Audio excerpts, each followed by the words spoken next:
ਇਸ ਤੋਂ ਉਪਰੰਤ ਇੱਕ ਸਾਡੇ ਵਿੱਚ ਇੰਡੀਆ ਤੋਂ ਸਿੱਖ ਸਕਾਲਰ ਆਏ ਹਨ। ਉਹਨਾਂ ਦਾ ਨਾਮ ਹੈ ਸਰਦਾਰ ਅਵਤਾਰ ਸਿੰਘ।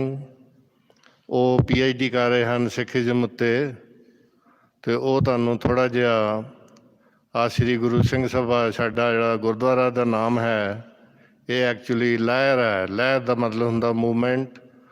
ਜਦੋਂ ਸ਼੍ਰੀ ਗੁਰੂ ਸਿੰਘ ਸਭਾ ਦੀ ਮੂਵਮੈਂਟ ਸ਼ੁਰੂ ਹੋਈ, ਉਹਦੇ ਉੱਤੇ ਤੁਹਾਨੂੰ ਇਹ ਚਾਨਣਾ ਪਾਉਣਗੇ। ਮੈਂ ਸਰਦਾਰ ਅਵਤਾਰ ਸਿੰਘ ਜੀ ਉਹਨਾਂ ਨੂੰ ਬੇਨਤੀ ਕਰਦਾ ਹਾਂ ਕਿ ਉਹ ਆ ਕੇ 10 ਮਿੰਟਾਂ ਵਾਸਤੇ ਸੰਬੋਧਨ ਹੋਣ। ਸਰਦਾਰ ਅਵਤਾਰ ਸਿੰਘ ਜੀ।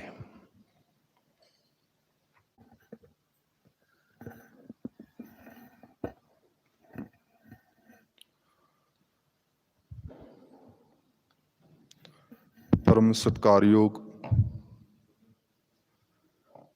परम सन्मानयोग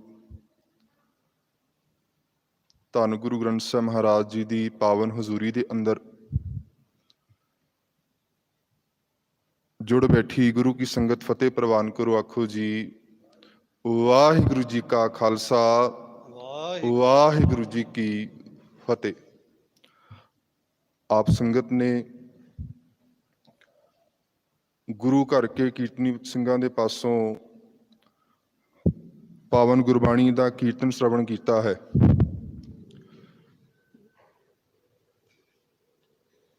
मैं आप संगत दे नाल जिन्ना को मैनू समा मिलिया है, उस समय दे विच रहिंदियां कुछ इतिहासिक विचारां साझियां करन दा यतन करांगा। मैं पंजाबी यूनिवर्सिटी पटियाला तो रिलीजन डिपार्टमेंट दे विच अपनी PhD कर रहा। खालसा कॉलेज जलंधर उत्थों MA हिस्टरी ते comparative study of religion they which MA करके 2017 तो मैं पंजाबी यूनिवर्सिटी पटियाला तो PhD कर रहा। सो इत्थे मेरे आउण दा जो सबब बनिया है, डॉक्टर कबीर सिंह बैंस कनेडा तो बहुत वड्डे सिख स्कॉलर होए ने, उन्हां दे जीवन के उपर मेरा PhD का रिसर्च वर्क चल रहा है। उस संबंध दे विच जदों मैं कीनिया के संबंध, क्योंकि वो इत्थे आए सन और वक्-वक् जगह उन्होंने अपना इनसाइक्लोपीडिया लॉन्च किया सी। सो उन्हां दे जीवन के संबंध दे विच फिर किते विचार करांगा मैं। हुण जो इस गुरु घर नाल संबंधित, क्योंकि जदों मैं इत्थे आया पिछले 6 महीने तो मैं अफ्रीका बारे रिसर्च करन लगा होया कि कीनिया दे विच सिखां दे जो गुरु घर ने जां प्रमुख सिख इत्थे होए ने। सो बड़ा कमाल दा इतिहास है कीनिया दे सिखां दा। किवें वो रेलवे दे विच आए, रेलवे तो जदों रेलवे लाइन बन रही सी ते उस दरम्यान साडे ये बजुर्ग किहड़े औखे हालातां दे विच आए और किन्ने सुंदर गुरु घर कीनिया दे विच बने हुए ने। सो मैं सीमित समय दे विच अपनी विचार साझी करन लगा,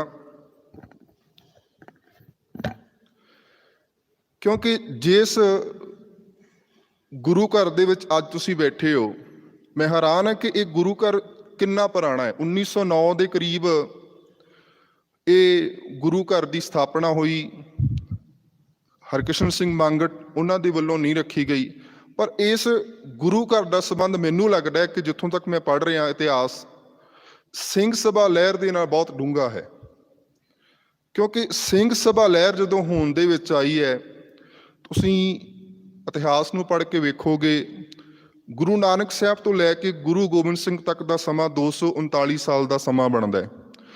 तो उस तो बाद बंदा सिंह बहादुर, फिर हौली हौली सिख कौम मिसलों के विच वंडी गई और फिर साडा खालसा राज आउंदा है।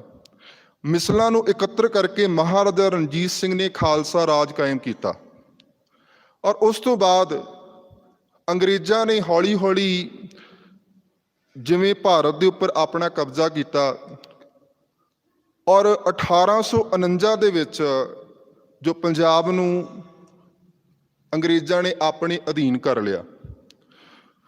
सो सिंह सभा लहर का जो संबंध है उहदे बारे मैं विचार साझी करनी है, क्योंकि सानू अपना इतिहास जिहड़े साडे अपने असली रूट्स ने, साडा अपना ਉਹ ਵਿਲੱਖਣ ਪੱਖ ਹੈ, ਅਸੀਂ ਉਸ ਤੋਂ ਦੂਰ ਹੋ ਗਏ ਹਾਂ।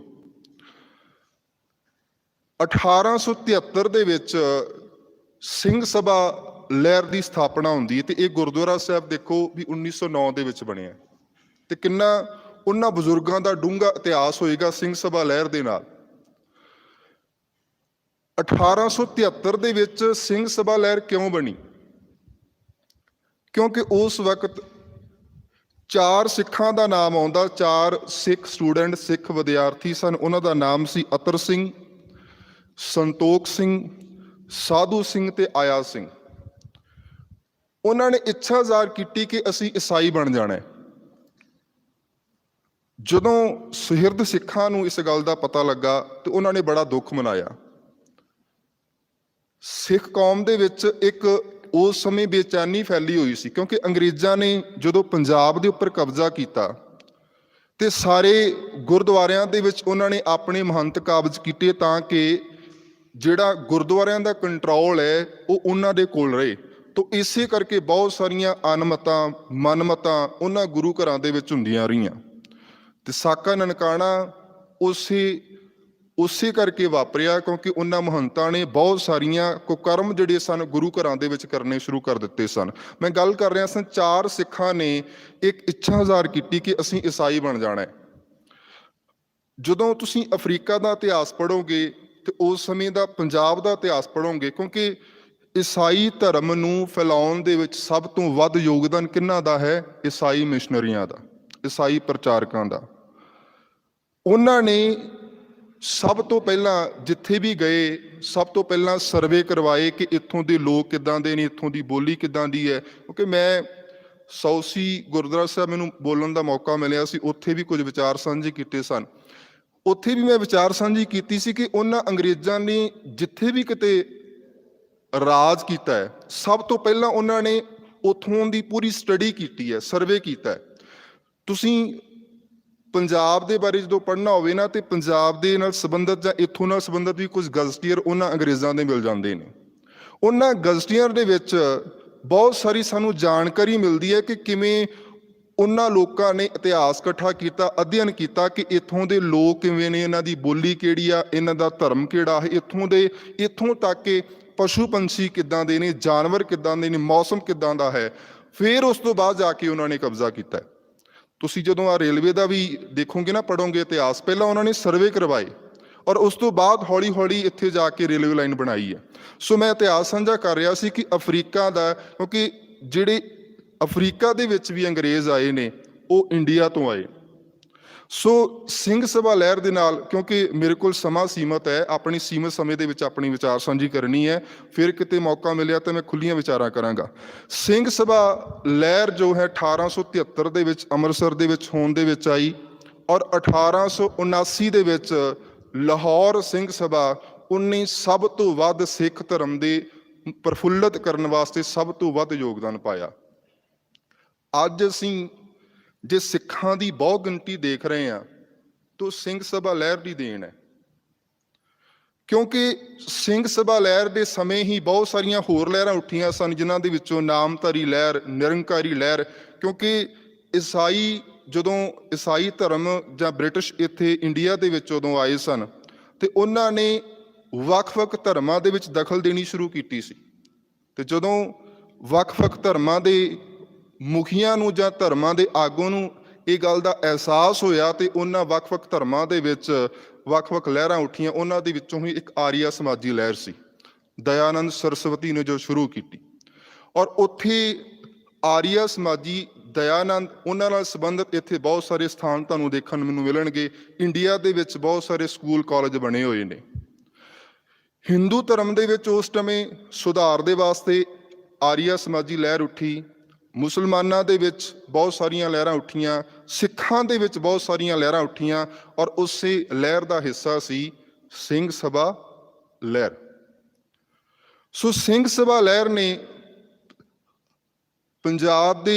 ਪੰਜਾਬੀ ਲਿਟਰੇਚਰ ਦੇ ਵਿੱਚ ਬਹੁਤ ਵੱਡਾ ਯੋਗਦਾਨ ਪਾਇਆ, ਕਿਉਂਕਿ ਉਸ ਸਮੇਂ ਸਿੱਖਾਂ ਦੇ ਵਿੱਚ ਅਵੇਅਰਨੈਸ ਵਾਸਤੇ ਇਹਨਾਂ ਨੇ ਰਸਾਲੇ ਸ਼ੁਰੂ ਕੀਤੇ, ਪੰਜਾਬੀ ਅਖਬਾਰ ਸ਼ੁਰੂ ਕੀਤਾ। ਪੰਜਾਬੀ ਦਾ ਸਭ ਤੋਂ ਪਹਿਲਾ ਅਖਬਾਰ ਜਿਹੜੇ ਸ਼ੁਰੂ ਕੀਤਾ ਤੇ ਖਾਲਸਾ ਸਮਾਚਾਰ, ਉਹ ਸਿੰਘ ਸਭਾ ਲਹਿਰ ਦਾ ਹਿੱਸਾ ਸੀ। ਪੰਜਾਬੀ ਦੇ ਪਹਿਲੇ ਪੱਤਰਕਾਰ ਹੋਏ ਪ੍ਰੋਫੈਸਰ ਗੁਰਮੁਖ ਸਿੰਘ, ਉਹ ਇਸੇ ਸਿੰਘ ਸਭਾ ਲਹਿਰ ਦਾ ਹਿੱਸਾ ਸੀ।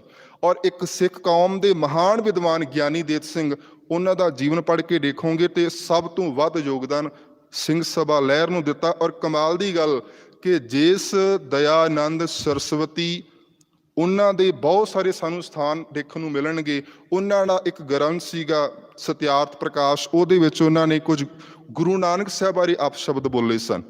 ਔਰ ਉਹਨਾਂ ਦਾ ਜਵਾਬ ਦੇਣ ਵਾਸਤੇ 3 ਡਿਬੇਟ ਸਾਧੂ ਦਇਆਨੰਦ ਦੇ ਨਾਲ ਗਿਆਨੀ ਦੇਤ ਸਿੰਘ ਦੀ ਹੋਈ। ਔਰ 3 ਵਾਰ ਗਿਆਨੀ ਦੇਤ ਸਿੰਘ ਨੇ ਉਸ ਡਿਬੇਟ ਦੇ ਵਿੱਚ ਸਾਧੂ ਦਇਆਨੰਦ ਨੂੰ ਹਰਾਇਆ ਸੀ। ਪਰ ਦੁਖਾਂਤ ਇਸ ਗੱਲ ਦਾ ਹੈ ਕਿ ਅਸੀਂ ਆਪਣੇ ਉਸ ਕੌਮੀ ਹੀਰੇ ਨੂੰ ਸਾਂਭ ਨਹੀਂ ਸਕੇ।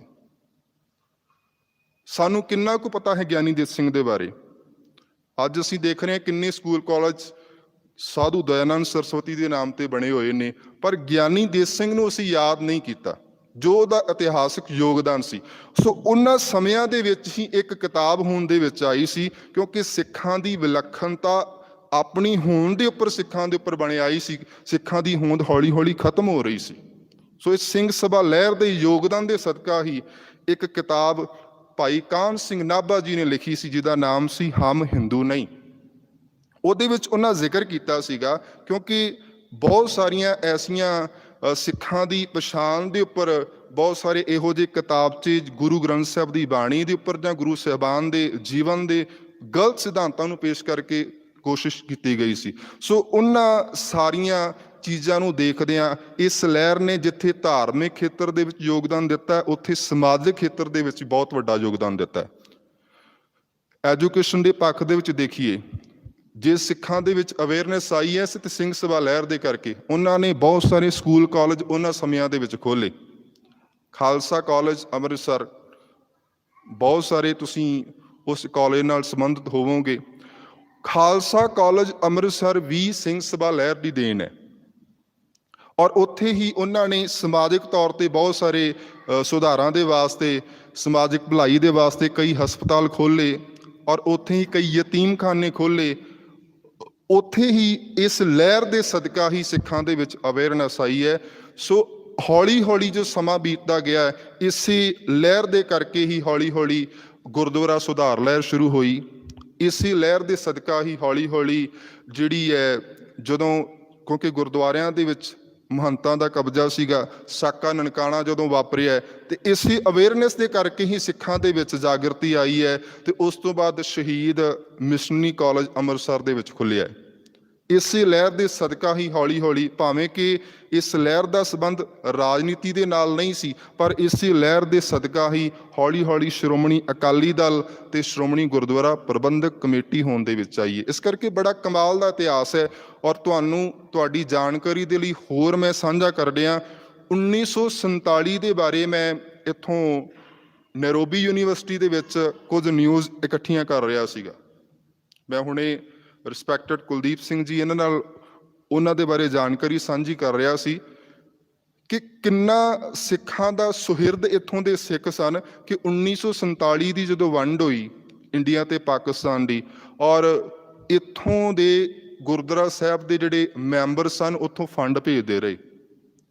ਮੈਂ ਬਹੁਤ ਸਾਰੀਆਂ ਨਿਊਜ਼ ਇਕੱਤਰ ਕੀਤੀਆਂ, ਤੇ 1947 ਦੇ ਵਿੱਚ ਜਦੋਂ ਇੰਡੀਆ ਪਾਕਿਸਤਾਨ ਦੀ ਵੰਡ ਹੋਈ ਹੈ, ਤੇ ਇੱਥੋਂ ਦੇ ਬਹੁਤ ਸਾਰੇ ਸੁਹਿਰਦ ਸਿੱਖ ਸਨ, ਉਹਨਾਂ ਨੇ ਬਹੁਤ ਸਾਰਾ ਫੰਡ ਇਕੱਠਾ ਕਰਕੇ ਉੱਥੇ ਭੇਜਿਆ। ਹੋਰ ਬਹੁਤ ਸਾਰਾ ਇਤਿਹਾਸ ਤੁਹਾਡੇ ਇਸ ਗੁਰਦੁਆਰੇ ਦਾ ਹੈ। ਇਸ ਕਰਕੇ ਥੋੜ੍ਹੀ ਜਿਹੀ ਮੈਂ ਕੋਸ਼ਿਸ਼ ਕਰ ਰਿਹਾ ਕਿ ਜਿੰਨਾ ਕੁ, ਕਿਉਂਕਿ ਮੈਨੂੰ ਬਹੁਤ ਸਾਰੀਆਂ ਕਿਤਾਬਾਂ ਕੀਨੀਆ ਦੇ ਸਿੱਖਾਂ ਦੇ ਬਾਰੇ ਜਾਂ ਗੁਰਦੁਆਰਿਆਂ ਦੇ ਬਾਰੇ ਮੈਨੂੰ ਮਿਲ ਨਹੀਂ ਸਕੀਆਂ, ਜੇ ਲਿਖੀਆਂ ਵੀ ਹੈ ਤੇ ਅਨਮਤੀਆਂ ਦੇ ਵੱਲੋਂ, ਔਰ ਉਹਨਾਂ ਨੇ ਬਹੁਤ ਥੋੜਾ ਆਪਣੇ ਹਿਸਾਬ ਦੇ ਨਾਲ ਸਿੱਖਾਂ ਨੂੰ ਪੇਸ਼ ਕੀਤਾ। ਸੋ ਇੱਕ ਮੈਂ ਕੋਸ਼ਿਸ਼ ਵੀ ਕਰ ਰਿਹਾ ਕਿ ਕੀਨੀਆ ਦੇ ਸਿੱਖ ਕਿਵੇਂ, ਇਤਿਹਾਸ ਜੋ ਇਹਨਾਂ ਦਾ ਹੈ ਕਿਵੇਂ ਇਸਟੈਬਲਿਸ਼ ਹੋਏ ਹੈ, ਔਰ ਜੋ ਇੱਥੋਂ ਦੇ ਪ੍ਰਮੁੱਖ ਸਿੱਖ ਨੇ ਜਾਂ ਕੀਨੀਆ ਦੇ ਬਜ਼ੁਰਗਾਂ ਨੂੰ ਮਿਲ ਕੇ ਮੈਂ ਇੰਟਰਵਿਊ ਕਰਕੇ ਉਹ ਸਾਰੀ ਜਾਣਕਾਰੀ ਇਕੱਤਰ ਕਰਨ ਦੀ ਕੋਸ਼ਿਸ਼ ਕਰ ਰਿਹਾ। ਔਰ ਇਸ ਕਰਕੇ ਆਪ ਸੰਗਤ ਤੋਂ ਵੀ ਸਹਿਯੋਗ ਚਾਹੁੰਦਾ, ਕਿਉਂਕਿ ਬੜਾ ਕਮਾਲ ਦਾ ਇਤਿਹਾਸ ਹੈ ਸਾਡਾ। ਜੇ ਅਸੀਂ ਆਪਣੇ ਇਤਿਹਾਸ ਨੂੰ ਨਹੀਂ ਲਿਖਾਂਗੇ ਤੇ ਸਾਡਾ ਇਤਿਹਾਸ ਇਸੇ ਤਰ੍ਹਾਂ ਚਲਾ ਜਾਏਗਾ। ਇਸ ਕਰਕੇ ਸਾਡੀ ਜ਼ਿੰਮੇਵਾਰੀ ਵੀ ਬਣਦੀ ਹੈ ਕਿ ਜਿਹੜਾ ਸਾਡੇ ਬਜ਼ੁਰਗਾਂ ਨੇ ਕਮਾਲ ਦਾ ਇਤਿਹਾਸ ਬਣਾਇਆ ਹੈ ਉਸ ਨੂੰ ਅਸੀਂ ਆਉਣ ਵਾਲੀ ਜਨਰੇਸ਼ਨ ਤੱਕ ਸਾਂਝਾ ਕਰ ਸਕੀਏ। ਸੋ ਮੈਨੂੰ 10 ਮਿੰਟ ਦਾ ਸਮਾਂ ਦਿੱਤਾ ਗਿਆ ਸੀਗਾ, 2-4 ਮਿੰਟ ਮੈਂ ਉੱਪਰ ਲੈ ਗਿਆ। ਵਿਚਾਰਾਂ ਬਹੁਤ ਨੇ ਪਰ ਮੈਨੂੰ ਸਮਾਂ ਸੀਮਾ ਦਿੱਤਾ ਗਿਆ। ਫਿਰ ਕਿਤੇ ਮੁਲਾਕਾਤ ਹੋਏਗੀ ਤੇ ਆਪ ਸੰਗਤ ਦੇ ਨਾਲ ਵਿਚਾਰ ਸਾਂਝੇ ਕਰਾਂਗਾ। ਆਪ ਸੰਗਤ ਦਾ ਬਹੁਤ ਬਹੁਤ ਧੰਨਵਾਦ ਹੈ। ਔਰ ਜਿੱਥੇ ਆਪ ਸੰਗਤ ਇੰਨਾ ਮਾਣ ਸਤਿਕਾਰ ਦੇ ਰਹੇ ਹੋ, ਔਰ ਉਮੀਦ ਕਰਦਾ ਹੈ ਕਿ ਜਿਹੜੇ ਸਾਡੇ ਬਜ਼ੁਰਗ ਨੇ, ਮੈਂ ਉਹਨਾਂ ਨੂੰ ਬੇਨਤੀ ਕਰਾਂਗਾ ਜਾਂ ਜਿੰਨਾ ਵੀ ਸਾਨੂੰ ਕੋਈ ਲਿਟਰੇਚਰ ਸਾਡੇ ਕੋਲ ਪੁਰਾਣਾ ਹੈ ਉਹ ਕਿਰਪਾ ਕਰਕੇ ਜ਼ਰੂਰ ਸਾਂਝਾ ਕਰੋ, ਤਾਂ ਕਿ ਕੋਈ ਨਾ ਕੋਈ ਅਸੀਂ ਕਿਤਾਬ ਦੇ ਰੂਪ ਦੇ ਵਿੱਚ ਜਾਂ ਡਾਕੂਮੈਂਟਰੀ ਦੇ ਰੂਪ ਦੇ ਵਿੱਚ ਜਿਹੜਾ ਹੈ ਉਹਨੂੰ ਸਾਂਭ ਸਕੀਏ। ਆਪ ਸੰਗਤ ਦਾ ਧੰਨਵਾਦ, ਪ੍ਰਬੰਧਕ ਸੱਜਣਾ ਦਾ ਧੰਨਵਾਦ। ਫਤਿਹ ਪ੍ਰਵਾਨ ਕਰੋ ਜੀ। ਵਾਹਿਗੁਰੂ ਜੀ ਕਾ ਖਾਲਸਾ, ਵਾਹਿਗੁਰੂ ਜੀ ਕੀ ਫਤਿਹ।